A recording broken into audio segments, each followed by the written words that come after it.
오늘도 하나님 앞에 예배하기에 모이신 교우 여러분을 주의 이름으로 환영하며 우리 주님의 은혜와 평강이 충만하기를 주의 이름으로 축복합니다. 예수님을 믿는 신자는 다 동일한 소망이 있습니다. 그 소망은 어떻게 하면 예수님을 바르게 잘 믿고 그렇게 되어지죠. 예수님을 바르게 잘 믿는 이 소망이 자기 삶의 중심이 되지 않으면 그거는 성숙한 신앙이 아니거나 아니면 신앙이 아예 없거나 그렇게 될 것입니다. 마음의 중심을 주께 향하여 두어야 합니다. 그런 예수님께 두고 있는 신앙인은 신앙생활을 어떻게 해나갈까요? 어떻게 함으로 인해서 예수님을 바르게 잘 믿는 신앙생활을 해나갈까요? 오늘 설교에 그 질문에 대한 답은 교회 생활을 충실히 하는 것입니다. 이것이 답입니다. 왜 교회 생활을 충실히 하는 것이 예수님을 잘 바르게 믿는 것일까요? 그것은 교회 생활을 해나가는 그 교회가 특별한 기관이기 때문에 그렇습니다. 이것이 설교에 나타날 중요한 내용들입니다. 그러니까 오늘 설교의 적용은 우리가 교회 생활을 충실히 하지 않은 채 내가 그래도 예수님을 잘 믿고 있다 이렇게 생각하는 이 생각이 결코 그렇게 옳지 못하다라는 생각을 인정하고 깨닫고 또 바르게 나아갈 수 있도록 자기를 교정하는 일이 설교적 적용의 초점이 되겠습니다. 어떤 이들은 이렇게 얘기하죠. 교회는 예수 그리스도의 신앙 고백 위에 서 있다. 베드로가 신앙을 고백하자 주님이 이 반석 위에 교회를 세운다 하셨으니 신앙 고백 위에 있다. 나는 바른 신앙을 고백하고 있다. 그래서 비록 내가 지역교회에 어느 지교회에 출석하고 회원으로서의 의무와 또는 도리와 또 그 생활을 충실하고 있지 않다 할지라도 나는 이 믿음을 분명히 갖고 있으니까 교회의 회원됨에 틀림없다. 이렇게 생각을 합니다. 그렇게 생각하는 사람들은 대개 이제 두 가지 신앙 양상을 갖고 있습니다. 첫째 하나는 좀 부정적인 것으로 보이는 흔한 것인데 지역교회에 가보니까 이 성숙하지 못했다는 것이죠. 우리 마을에 교회가 있습니다. 가봤더니 교제할 만한 사람이 없습니다. 그런 것이죠. 가봤더니 교회에서 뭐 하는데 도대체 제가 볼 때 용납하기 어려운 일들을 많이 합니다. 그래서 교회에 성숙하지 못한 점, 잘못된 점을 잊지 못하고 그런 것을 이유로 해서 교회의 가르침을 듣기를 거부하고 교제와 봉사와 섬김의 일들을 게을리하거나 참여하지 않으면서 결국 지교에서 지역교에서 떠나서 홀로 신앙 고백을 유지한다는 그런 신자가 있습니다. 그런 분들의 주장은 그런 것이죠. 어차피 예수 그리스도를 내가 교회에 출석하지 않아도 내가 주님을 잘 믿고 있기 때문에 내가 교인 되면 문제가 없다라는 자기 확신을 나름대로 갖습니다. 예수 그리스도의 교회는 신앙 고백에 있으니까 이런 생각을 하는 것이죠. 그래서 지교회로부터 이탈해 나갑니다. 어떤 분들은 좀 그렇게까지는 부정적이진 않아요. 부정적이지 않고 교회가 다 연약하지. 세상에 교회는 천국이 아니잖아요. 교회가 천국은 아니잖아요. 그렇죠? 아니죠. 아닙니다. 천국은. 여기서 이제 천국을 찾다 보면 이게 찾아지기도 하고 실망하기도 합니다. 그런데 반대의 경우를 생각해 보세요. 교회가 세상입니까? 그리고 보게 되면 세상에 없는 아주 특별한 성질들을 교회가 가지고 있습니다. 세상의 냄새도 납니다. 교회는 세상의 냄새도 나고 하다못해 고린도 교회를 가리켜 사도 바울은 이방인도 행하지 않을 일을 너희 중에 어찌 행하느냐 이렇게 얘기합니다. 그러니까 세상도 안 한 일들이 교회도 있었던 일이에요. 언제도요. 사도 바울이 가르쳤던 초대 고린도 교회도 있었던 일입니다. 지금까지 교회는 연약합니다.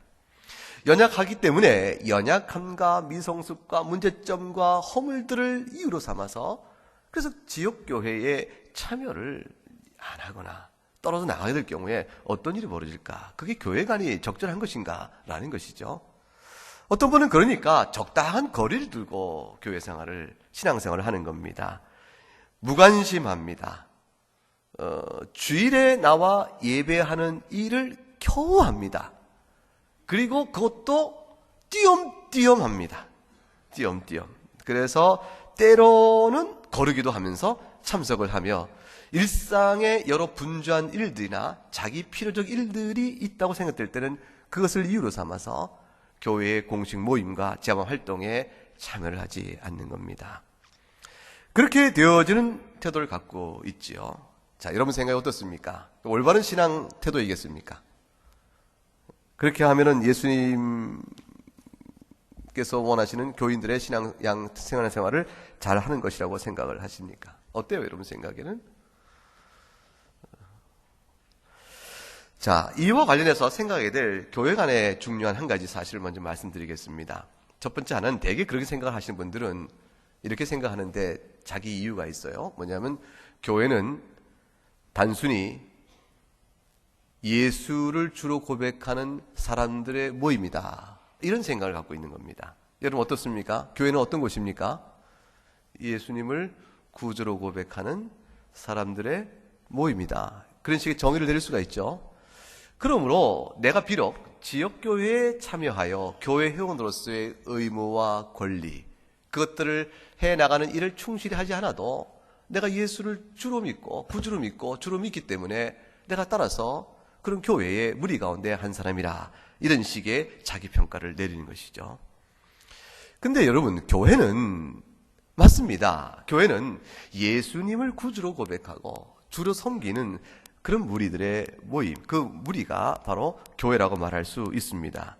오늘 본문에도 베드로가 신앙 고백을 한 뒤에 이 반석에 내 교회를 세우려 하셨으니까 이 반석은 어찌됐건 신앙 고백과 계기가 되어져서 관련된 것이요, 그 신앙 고백의 실체인 그리스도 위에 교회를 세운다는 것은 성경 전체를 볼 때 우리가 알고 이해가 되는 바입니다. 그렇기 때문에 그런 의미에서의 교회적 정의가 가능하겠죠. 그런데 문제는 뭐냐면 그것이 교회의 전부를 말하는 것이 아니고 교회의 또 다른 측면을 매우 간과하고 있는 부분이 있다는 것입니다. 교회는 그러니까 여기저기에서 나도 예수님을 구주로 믿어요. 당신은 나도 그래요. 저쪽 저기도 있네. 사람들 꽤 모여 있네. 이렇게 예수를 구주로 믿는 사람들의 무리를 지어서 이들을 뭐라고 말할까? 이들을 뭐라고 이름 지을까? 그랬더니 교회라고 이름 지읍시다. 이렇게 해서 예수를 구주로 믿고 주로 따르겠다는 사람들의 무리들을 이름 지어 교회다, 이렇게 불러주는 개념적인 하나의 명칭이 아닙니다. 그러니까 예수를 주로 믿는 사람들이 먼저 있고 교회가 이들을 뭐라고 할거 교회라 하자, 이렇게 특성을 부여해서 이름 지은 것이 아니고, 교회는 우리가 각각 예수님을 구주로 믿고 나오기 이전에 이미 하나님의 뜻 가운데서 예수 그리스도 안에서 이미 세워진 하나의 기관이요, 하나님 우리를 불러내시는 방편이기도 합니다. 예수님께서 내 교회를 세우겠다 하셨어요. 내가 이 반석에 내 교회를 세우겠다 하실 때는 이미 주님의 말씀 속에 담겨있는 교회가 전제되고 있는 겁니다. 그 교회는 존재는 개개인들의 신자를 모아서 이제 교회라고 일컫자 하는 것이 아니고 이미 주께서 세우신 교회 안에 세상 속에 있는 자들 불러내서 채워넣는 것입니다. 이미 이 교회 속에 어떤 자들이 들어올 것인가는 하나님의 작정 가운데 이미 있는 것입니다. 하나님의 작정 가운데 있는 자들을 어둠과 죽음의 세상 속에서 생명이 죽어있으나 산자인 줄 아는 그 어리석은 자들을 하나님께서 그 마음을 만지시고 복음을 전하여 그들 심령에 돌이킴을 주셔가지고 불러내시는 겁니다. 불러내셔서 교회 회원으로 세우시는 거예요. 지역교가 있으니까 아직 믿음이 없는데 교회를 출입하기 시작하다가, 그러다가 교회에 선포되는 말씀을 듣고 그 말씀을 듣고 심령이 변화되기 시작해서 예수님을 자기 구주로 고백하는 일들이 벌어지면 그가 이전에도 교회에 왔었으나 이제 참된 의미에서 교회 회원으로서의 자리를 갖게 됩니다. 교회가 먼저 있고 그곳에 교회에 속한 회원들을 하나님께서 그때그때 때를 따라 주시는 은혜로 불러내어 교회를 치워 가시는 겁니다. 예배소 1장 3절과 4절에 보게 되면 찬송하리로다 하나님 곧 우리 주 예수 그리스도의 아버지께서 그리스도 안에서 하늘에 속한 모든 신령한 복을 우리에게 주시되 곧 창세전에 그리스도 안에서 우리를 택하사 우리로 사랑 안에서 그 앞에 거룩하고 흠이 없게 하시려고 하셨다. 너무 복된 말씀이 나옵니다. 에베소 1장은 이 안에서 삼위일체론이 나오고요, 인간론이 나오고, 기독론, 그리스도이 나오고, 또 교회론이 나옵니다. 하나님께서 우리를 창세전에 택하셨는데, 택하실 때 이미 어디 안에서 택하십니까? 그리스도 안에서 택하십니다. 그리스도 안에서 우리를 택하시니 그리스도가 없이는 우리를 생각한 적이 없으시고, 그리스도로 말미암아 그리스도와 접붙임 받는 자요, 그리스도에 붙어있는 자로서 주님이 우리를 생각하시고 불러내시는 거예요. 이미 작정하신 대로 하나님께서 우리 사는 인생 중에 어느 때에 불러내어 하나님의 자녀요 그리스도의 백성으로 세워가십니다. 에베소 1장 3절부터 14절까지 다 읽었으면 좋겠는데 시간이 많이 걸려서 그냥 4절에 멈춘 거예요. 14절까지 계속 읽다 보면 계속해서 그리스도 안에서, 그 안에서, 그리스도 안에서, 예수 안에서 계속 나옵니다. 그 나온 얘기가 무려 10번에 걸쳐 반복된 형태로 나와요. 그러므로 오직 예수 안에 이미 우리 자리가 있음을 드러냅니다. 그런데 에베소 1장 23절에 가게 되면 그 그리스도가 바로 우리가 안기게 되는 그 예수 그리스도와 교회 관계를 설명할 때 에베소 1장 23절에 교회를 가리켜서 곧 그리스도의 몸이다 이렇게 말씀합니다. 예수 그리스도 안에 우리가 들어간다는 말의 의미는 구체적으로 실제적으로 인생살이가 안 온다는 교회 안에 들어옴을 뜻하게 됩니다. 이 교회는 넓은 의미에서 보게 되면 가장 엄밀한 의미에서 본다는 뜻도 되겠죠. 하나님이 택하신 모든 백성 다 교회에 속한 사람들입니다. 그렇죠? 아담 이후 지금까지 하나님이 구원하기로 작정하신 택한 백성들. 그래서 새 하늘과 새 땅이 이루어진 그날이 되어지면 새 예루살렘에서 함께 더불어 주를 찬양할 한 명도 놓침이 없고 잃어버림 바 되지 않는 예수 그리스도의 양, 그 모든 자를 다 불러 모으면 그 옛날 옛적부터 앞으로 주 다시 오실 때까지 우리가 이 땅에 한 70여 80 살다가 허물어져가는 인생이지만 우리 이전과 이후의 긴 역사 속에 다 하나님의 백성으로 살다 온 사람들 다 불러 모으면, 하나님 택한 영혼들 다 불러 모으면 한 교회 무리가 있죠. 이건 우리가 눈으로 못 봅니다. 보이지 않는 교회가 있습니다. 그 교회도 그리스도 안에 있습니다. 그런데 우리가 화평교회 그런 눈에 보이지 않습니까? 이 교회도 그리스도의 몸이 됩니다. 이 그리스도의 몸 된 교회에 속함으로 인해서 예수 그리스도 안에 속하게 됩니다. 이것이 굉장히 중요한, 교회가 안에 있어서의 아주 중요한 의미입니다. 교회는 추상적 개념이 아니고 우리의 신앙 속에서 아주 구체적이며 현실적인 기관으로 다가옵니다. 성경 에베소 2장 20절과 22절에 보게 되면 이런 말씀이 나와요. 한번 같이 읽어봅니다. 너희는 사도들과 선자들의 터 위에 세우심을 입은 자라. 그리스도 예수께서 친히 모퉁이 돌이 되셨느니라. 그의 안에서 건물마다 서로 연결하여 주 안에서 성전이 되어가고 너희도 성령 안에서 하나님이 거하실 초소가 되게 하여 그리스도 예수 안에서 함께 지어져 가느니라. 교회는 근본적으로 20절에 나와 있는 대로 예수 그리스도 위에 서 있습니다. 예수님이 안 계시면 교회가 없는 것입니다. 예수님은 교회의 모든 일의 기초입니다. 그래서 친히 모퉁이 돌이 되어집니다. 이 모퉁이 돌의 힘을 받아 연결하여 터를 닦습니다. 그 터를 닦는 이가 20절 말씀 띄워주세요. 사도와 선지자들입니다. 그럼 예수님, 교회의 반석이요 기초가 된 그리스도의 위에 사도와 선지자의 터를 닦고 그 터 위에서 집을 세워갑니다. 그 집을 세워가는 모든 일의 노력이 결국에 21절, 22절 가게 되면 수이 건물을 세워가듯 성전이 되어가고 그 성전을 세워가는데 성령에 따라 하나님께서 우리 가운데 거하실 수 있도록 교회를 이루어가게 됩니다. 그 모든 것이 그리스도 예수 안에서 함께 지어져 간다 되어 있습니다. 그러니까 사도들과 선지자들의 모든 그리스도를 선포하고 그리스도의 공로와 그의 사역과 그의 존재에 기초하여 교회가 세워지도록 사도들의 모든 수고는 각각이 한 개인 영혼들을 불러 서로 연결하여 그래서 하나의 교회를 건물처럼 지어져 간다. 그 말씀이죠. 그렇게 된 얘기는 우리에게 중요한 사실을 의미합니다. 사도와 선지자들의 수고 위에 교회가 세워진다는 것은 에베소 4장 11절 12절에 앞으로 이어질 모든 교회도 그와 같은 이들의 수고를 통해서 세워진다는 것을 뜻합니다. 그가 어떤 사람은 사도요, 어떤 사람은 선지자요, 어떤 복음 전환자요, 어떤 목사와 교사 삼으셨다.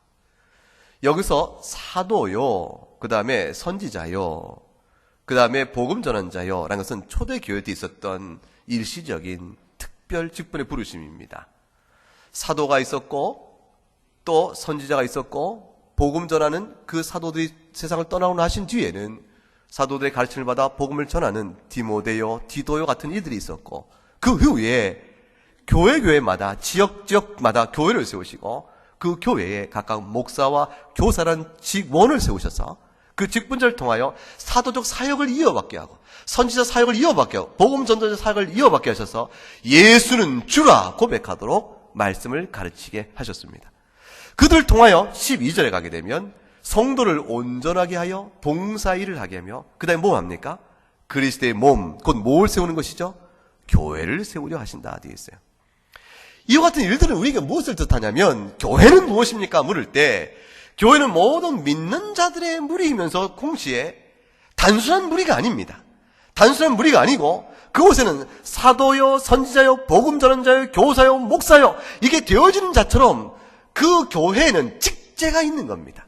직분자를 세워서 그 직분을 맡은 직원을 통하여 어떤 체제를 갖고 그 체제 안에서 성도를 온전케 하여 가르침으로 그리스도의 몸을 세워가는 구체적인 기관의 형태를 갖게 되어집니다.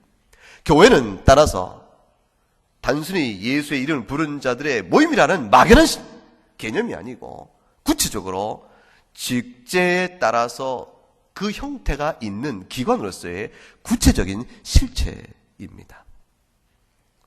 이것들은 결국 지역교회를 통해서 교회대함을 드러내게 하신다. 이런 뜻이 되어집니다. 그래서 실제적으로 성경에 보게 되면 교회로 불러내심이 있어서 몇 가지 구체적인 사례를 통해서 이 사실을 우리가 확인할 수가 있어요. 사도행전 10장에 보게 되면 하나님께서 고넬료를 불러내십니다.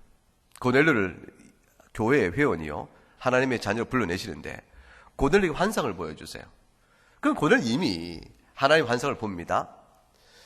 밝히 보니까 하나님의 사자가 쭉 나타나서 고넬료야 부릅니다. 이게 4절에 가니까 고넬료가 묻지요. 주여 무슨 일입니까? 천사가 이릅니다.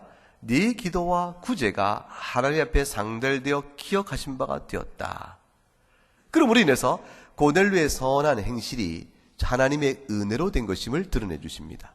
그리고 고넬료를 이방인이 아니요 더 이상 하나님의 구원의 언약 바깥에 있는 자가 아니요 하나님의 구원 언약에 들어온 자요 하나님이 사랑하신 자를 드러내십니다. 그런데 그것으로 그치지 아니하시고 그 다음 5절에 이렇게 말씀하시는 거예요. 요바에 있는 누구를 청하라고 하십니까? 베드로라는 시몬을 청하라고 하십니다. 요바에 있는 베드로라는 시몬은 어떤 사람이기에 부르라 할까요? 그 그리스도의 사도이기 때문에 부르라는 것이요. 사도에서 특별히 뭡니까? 그 당시 예루살렘의 교회의 일꾼이기 때문에 부르라는 것입니다. 오순절 예수님께서 하늘에 오르시고 50일이 되어져서 오순절날 되었을 때 성령이 이 땅에 임하시고 드디어 교회가 탄생합니다.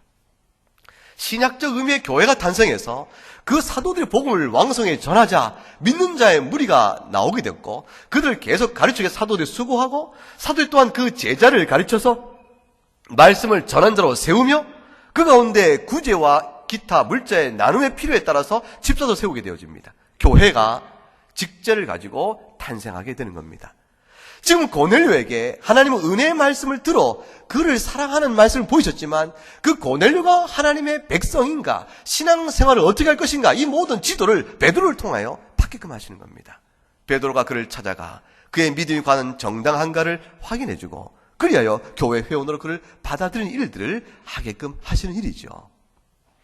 우리가 예수를 믿고 내가 예수님 믿습니다. 성경을 읽고 예수를 믿습니다. 아무리 그래도 속해 있고 세워진 교회에 통하여 그 신앙의 올바름을 판단받고 그 지도를 받고 그 교회에 속한 회원으로서 활동을 그쳐지거나 무시하거나 소홀히 해버리면, 그러면 고의적으로 소홀히 해버리게 되면 주께서 세우신 교회의 의미를 무색해 하는 것이 되고 맙니다.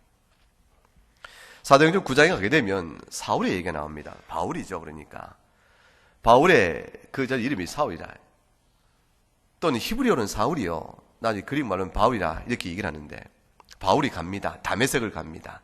이유는 딱 하나입니다. 예수를 주로 믿는 자들을 죽이고 감옥에 가두려고 간 겁니다. 가는 도중에 하나님께 비추는 환상을 보게 됩니다. 하늘에서 빛이 쫙 비치는데 바로 앞을 못 보게 됩니다. 4절에 땅에 엎드려지죠. 하늘에서 음성이 납니다. 사울아, 사울아, 네가 어찌하여 나를 박해하느냐. 사울이 이 말 듣고 기가 막힌 겁니다. 주여 누구시니까? 분명히 내가 경험하는 이 일은 하늘을 맞는 것이요, 하나님 보낸 사자를 맞는 것이요, 하나님의 음성일 터인데, 주여 누구시니까? 나는 네가 박해하는 예수라. 사울이 언제 예수를 박해합니까? 예수 믿는 자를 박해하니 곧 예수를 박해하는 것이 되어지므로, 예수님은 예수 믿는 자와 자신을 하나여 동일체로 여기십니다. 그러므로 예수 믿는 자는 그리스도의 몸이 되는 것이죠. 그러자 그 다음 6절에 주님이 바울을 일으켜 그 다음 하신 말씀이 있죠. 나는 네가 박해는 예수라 말씀해놓고 바울에게 환상적 그의 잘못을 지적해나게 하시고, 바울을 하면 깨우쳐 그를 불러내시면서도 일어나 신호 들어가 네가 행할 것을 너에게 이를 자가 있으니 그를 찾아가라 합니다. 그건 누굽니까? 시내에 있는 뭡니까? 교회입니다. 바울을 불러내시고 환상 중에 그에게 음성으로 찾아 불러내시지만, 그러나 그의 불러냄을 이미 주께 세우신 교회를 통해서 환영받게 하시고 인정받게 하시고, 교회를 통해 파송받게 하시고, 교회를 통해 사역을 위임받게 하시고, 그러므로 해서 그가 사도적 직분을 감당할 수가 있게 되는 겁니다. 이것은 아주 중요한 사실을 우리에게 말해 줍니다. 예수를 믿는다고 말하는 신앙생활은 교회에 속하여 교회 생활을 하는 것과 비블리적이요, 교회 생활을 소홀히 하게 되면 결코 신앙생활을 바르게 하는 것이 아니라, 교회는 예수를 믿는 자의 무리라, 그 모임이라 이렇게 말하지만, 그러나 그건 교회의 한 성격을 의미하는 것이요, 다른 성격으로는 사도의 사역을 계승하는 목사의 사역을 통하여 하나의 직제를 이루고 구체적으로 드러나는 하나의 기관의 성격을 갖고 있습니다. 만인 대제사장이라는 것은 기관으로서의 교회의 불필요성을 말하는 것이 아닙니다. 만인 대제사장은 내가 하나님께 나가고자 할 때, 내가 죄인된 내가 하나님께 엎드려 나가고자 할 때, 내가 예수 그리스도 외에 인간 중에 그 누구도 의지할 필요가 없다는 사실을 말하기 위하여 만인 제사장의 설명이 가능해지는 겁니다. 교황도 아니요, 어느 신부나 사제도 아니요, 그 어떤 일을 필요로 하여 내가 하나님께 나가는 것이 아니라, 내가 오직 하나님께 엎드려 나가고자 할 때는 나의 영원한 중보자시요, 하나님과 나 사이에 홀로 중보되시고 대지상 되신 예수 그리스도 외에는 내가 의지할 리가 없다. 어떤 이도 나의 궁극적인 의지나 공로나 중보의 대상이 못 된다는 사실을 말하기 위해서 하나님께 나가는 우리의 자유로움을 말할 때 제사장이라, 만인이 제사장이라는 말을 루터가 한 것이죠. 그러나 그것은 교회의 기관으로서 말씀의 가르침을 사도적 가르침에 의해 서서 그 가르침의 일을 위임 맡아서 목사의 일을 강론해야 하는 이 일을 무시하거나 소홀히 하거나, 그 강론의 체제에서 또 장로의 직제를 두어 교회가 가는 말씀 앞에 잘 다스런지를 영적으로 감찰하고 해나가는 이 기관으로서의 교회 성격을 불필요한 것으로 만드는 것이 아닙니다. 그래서 고린도서 3장 9절과 11절에 이런 말씀이 나옵니다. 우리 한번 같이 읽어보죠. 우리는 하나님의 동역자들이요, 너희는 하나님의 밭이요 하나님의 집이니라. 내게 주신 하나님의 은혜를 따라 내가 지혜로운 건축자와 같이 터를 닦아두매 다른 이가 그 위에 세우나, 그러나 각각 어떻게 그 위에 세울까를 조심할지니라. 이 닦아둔 것 외에 능히 다른 터를 닦아둘 자가 없으니 이 터는 곧 예수 그리스도라. 그래서 하나님의 동역자라, 하나님이 우리 가운데 행하신 일을 받아 행하는 무리가 있으니 그게 하나님께서 불러내어 사역을 위임시킨 그런 자들입니다. 사도적 사역을 이어받는 사람들입니다. 그들은 사도는 아니지만 그리스도의 터 위에 갈고 닦아 건축자가 집을 세우듯이 3장 9절의 말씀이죠.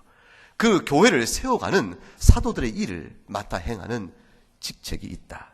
그 직제가 있는 겁니다. 사도들이 건축자처럼 그리스도의 터 위에 교회를 세워가듯 그 뒤를 이어 세워지는 교회도 목사요, 장로요, 집사요, 그 직제를 통해서 그 교회를 세워가는 것입니다. 디도서 1장 5절에 이런 말씀이 나와요. 사도 바울이 디도를 가리켜서 너를 그레데에 남겨둔 이유는 남은 일을 정리하고, 그 다음 뭐라 되어 있어요? 내가 명한 대로 각성에 누구를 세운다? 장로들을 세우려 함이라. 각성의 장로를 세운다는 말은 무슨 말일까요? 교회의 기관을 세운다는 것입니다. 교회의 직원을 세우고 직원에 따라 직제를 이루어 그리고 구체적인 교회를 세운다라는 뜻입니다. 이것은 주의 몸된 교회를 가시어 드러내는 아주 중요한 일이요, 우리 신앙생활이 교회를 통해 이루어질 것을 말씀하는 겁니다. 그래서 모든 주님의 양무리를 바로 장로들에게 맡기신 거예요. 베드로전서 5장 1절과 3절에 너희 중 장로들에게 권하노니 나는 함께 장을 된 자요. 이 나는 베드로를 뜻하죠. 그리스도의 고난의 증인이요 나타날 영광에 참여할지니라. 2절 너희 중에 있는 하나님의 양무리를 치되 억지로 하지 말고 하나님의 뜻을 따라 자원함을 하며 더러운 이득을 위하여 하지 말고 기꺼이 하며. 3절 맡은 자들에게 주장하는 자들 하지 말고 양무리의 본이 되라. 그러므로 직제를 이루어 각각 직제에 따라 각각 직원을 세우되 그 세워진 직원은 양무리를 쳐야 될 사역적 위임을 그리스도에게서 받고 그 양무리를 바르게 치기 위하여 본인이 되는 자기의 헌신과 믿음이 요구되는 그런 형태로서 교회가 세워져 갑니다. 그러므로 직제에 따라 교회 기관이라는 것이 얼마나 중요한지 모릅니다. 이 틀 안에서 베드로전서 5장 8절에 가게 되면 젊은 자들아 장로들에게 순종하고 겸손으로 허리를 동이라 이 말씀합니다. 여기 장로는 결국 베드로도 당신이 나와 함께 된 장로였으니 사도도 장로의 의미로 들어가는 것이요, 결국은 말씀을 가르치는 목사나 오늘의 영적 사물을 감찰하는 다스리는 장로나 다 같은 장로로 포함됩니다. 그래요, 겸손으로 허리를 동이며 양무리의 본이 되고 모든 젊은 자들, 즉 장로의 치리를 받는 모든 교인들은 겸손함으로 그 앞에 순복하라. 이 교회 질서를 세워 기관을 통해 신앙생활이 이루어져 가는 것입니다. 히브리서 13장 17절입니다. 너희를 인도하는 자들에게 어떻게 하라고 되어 있습니까? 순종하고 복종하라. 여러분들의 영혼을 위하여 그 모든 일을 감당할 것이니 그들에게 순종하고 복종하는 것이 여러분들에게 유익이 되는 것입니다. 그러므로 디모데전서 5장 17절과 19절에 잘 다스린 장로를 배나 존경하십시오. 왜 그렇습니까? 그것이 교회예요. 그리스도의 몸이요. 그게 그리스도의 몸을 세워가는 것이요, 성전을 온전케 하는 것이요, 그리스도의 장성한 분량을 세워가는 그리스도의 교회의 세운 목적을 이루는 유일한 길이기 때문에 그런 것입니다. 존경하라. 그리고 말씀과 가르침에 수고하는 이들에게 더욱 그리하라 말씀합니다. 19절에 가게 되면 장로에 대한 고발은 함부로 하지 말라 되어 있습니다. 어느 한 사람이 말한다 하여 그런가 생각지 말고 두세 증인이 없으면 받지 말라는 얘기 무슨 얘기입니까? 사실이 분명히 들어갈 때까지는 어떠한 고발도 받지 말아야 되어 있는 겁니다. 교회의 직제의 중요성 때문인 겁니다. 직원을 세워 나가는 이 교회 직제의 중요성 때문에 그렇게 말씀을 된 겁니다. 따라서 신자가 예수를 믿고 신앙생활을 어떻게 하면 잘할 수 있을까요? 라고 물을 때 그 답은 예수 그리스도 신앙 고백을 잘 바르게 해야 합니다. 그 1차 주어진 답변이지만 그럼 어떻게 하면 그리스도를 어떻게 잘 바르게 고백할까요? 그것은 개인에게 낱낱이 주어진 책임이 아니고 분량이 아니고 교회에 보이는 기관으로서의 교회에 속하여 그 교회에 세워진 직분에 따라 가르치는 모든 말씀 사역을 순종으로 배우고 그 가운데 서로서로 모여 협동하고 교제하며 그런 가운데서 비로소 바른 예수 믿는 신앙생활을 해나갈 수 있는 것입니다. 이렇게 되는 것입니다. 그러므로 교회 생활을 충실히 하는 것이 신앙생활을 충실히 하는 것입니다.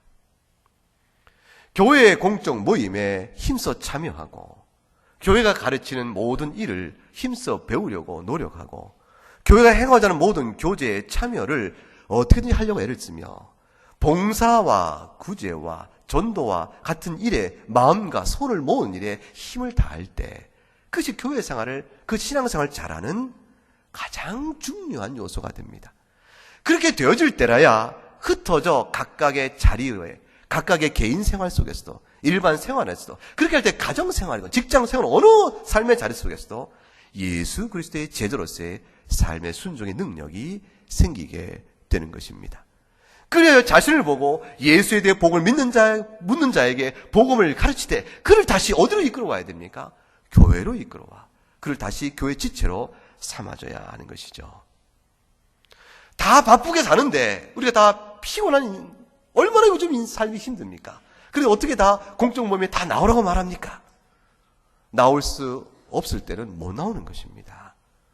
모든 말씀은 고의로 나오지 않거나 나오기 위하여 애를 쓰지 않는 신앙의 나태성과 게으름과 무관심을 말하는 것입니다. 작년 한 해도 수고하며 애써 잘 모이시고 애를 다 쓰셨죠. 올 한 해도 신앙 안에 다기를 돌아보는 것입니다.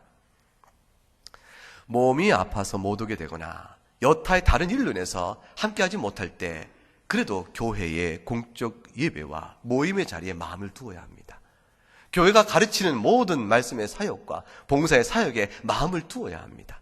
할 수 있는 한 떨어져도 할 수 없을까? 떨어져도 함께 할 수 없는 방법인가 또 생각해 봐야 합니다. 여러분, 지난주에 우리 한 권사님 댁에 신방을 갔어요.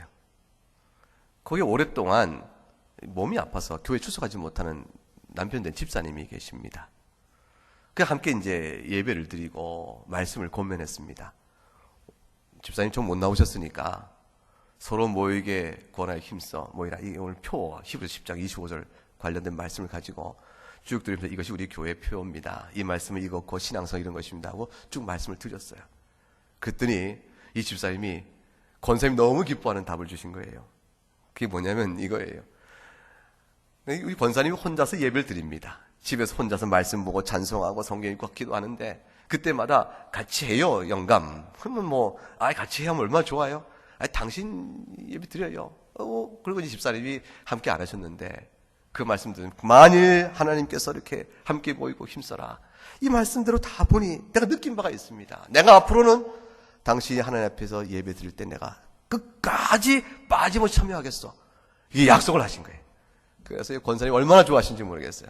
아마 틀림없이 끝까지 그 약속의 말씀을 잘 지키고 그렇게 함께 가정에서 예배할 줄 믿습니다. 보세요, 여러분.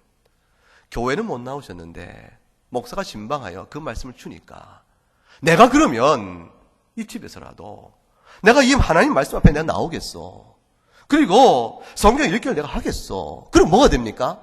함께 모이는 지체로서의 의식이 있고 교회에 기관된 지도를 따라가는 일이 되어집니다. 여러분, 맥주인 성경 읽기를 우리가 읽읍시다. 우리가 말합니다. 그것도 흩어져 있는 자리 속에서 그걸 펼칠 때 이게 답을 쌓아가면서 나 혼자 하는 것이 아니요. 우리 지체된 화평교회 교우들이 각각 잘 하고 있다라는 생각할 때 연결됨에, 영적으로 하나 연결됨에 대한 지체의식이 묶어지고 교회가 함께 자라남에 대한 모습을 보게 되어집니다. 교회는 예수 그리스도를 구주요 주를 믿는 사람들의 모임입니다. 맞습니다. 그러나 눈에 있는 지역교회의 회원으로 속하여 그 지도를 받고 신자된 도를 다하고 책임을 다하며 봉사와 구제와 전도와 모든 헌신의 자리까지 함께 나가는 일을 게을리거나 태만히 하면 그러면 주께 세우신 교회의 회원으로서의 이탈이 생기게 되고 그것은 결코 신앙생활을 잘하는 것이라 말할 수가 없는 겁니다. 그간에도 열심히 해오신 귀한 신앙의 태도에 감사를 드리고, 사랑하는 교회 여러분, 이 말씀을 한번 생각해 보면서 주님 앞에서 우리가 어떻게 살고 어떤 마음으로 살고 한번 자신을 돌아보는 그런 은혜가 있기를 주의 이름으로 축복합니다. 우리 함께 찬송하겠습니다. 395장